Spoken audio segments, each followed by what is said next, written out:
Job was a man of immense wealth and deep faith. He lived in the land of Uz. His prosperity was evident. He had 7,000 sheep, 3,000 camels, 500 yoke of oxen, and 500 donkeys. Job was also blessed with a large family. He had 7 sons and 3 daughters, but Job's wealth was only a small part of his story. Above all, Job was a righteous man. He was blameless and upright. Job feared God and shunned evil. He was known for his piety and his reverence for the divine. Job's devotion was not merely a matter of ritual. It was woven into the fabric of his life. Every action, every decision was guided by his deep-seated faith. Job's household was a testament to his faith. He would regularly offer sacrifices for his children. He feared that they might have sinned against God. Job's righteousness was not self-righteousness. It was born out of a genuine desire to please God. He understood the weight of sin and the importance of seeking forgiveness. Job's story is a powerful reminder that true wealth lies not in material possessions. True wealth lies in our relationship with God. Job's unwavering faith, even in the face of unimaginable adversity, serves as an inspiration for all. He teaches us that no matter what storms life may bring, our faith in God can see us through. Job's life took a tragic turn. It began with a series of devastating events. The Sabaeans attacked. They stole all of Job's oxen and donkeys. They killed all his servants, sparing only one. This was just the beginning of Job's trials. Next, fire fell from the sky. It consumed all of Job's sheep and their shepherds. Again, only one servant survived to tell the tale. Job was reeling from these losses, but more was to come. The Chaldeans raided Job's land. They stole all of his camels and killed his servants, leaving only one alive. But the worst was yet to come. A great wind swept across the land. It struck the house where Job's children were feasting. The house collapsed, killing all of Job's children. In a single day, Job lost everything he held dear.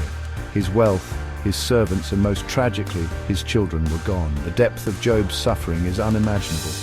To lose everything, to be stripped bare in an instant, is a pain that few can comprehend. Yet in the face of this unbearable suffering, Job did not turn away from God.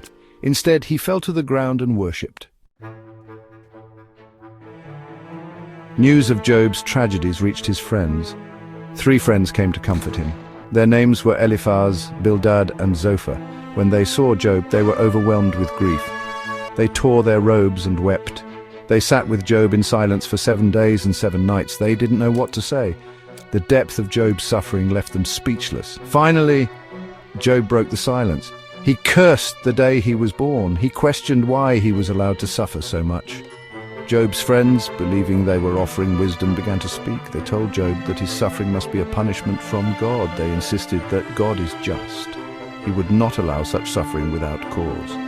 They implied that Job must have committed some hidden sin. They urged him to repent and seek God's forgiveness. Their words, though well-intentioned, were like salt in Job's wounds. Job maintained his innocence. He knew in his heart that he had not sinned against God. Their accusations only added to his pain and frustration. Job's friends, blinded by their own understanding of God's justice, failed to see the bigger picture.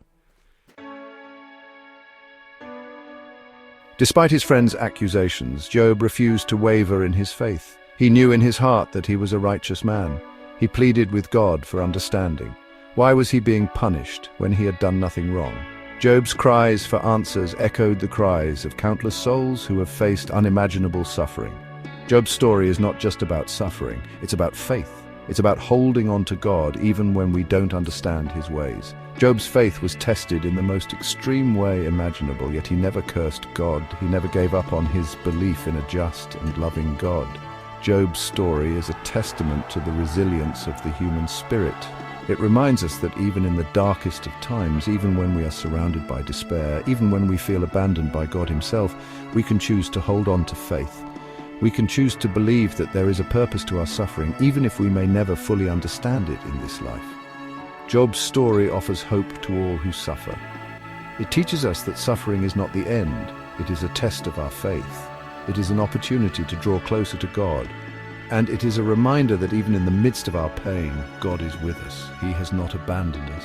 He is working all things together for our good, even when we cannot see it.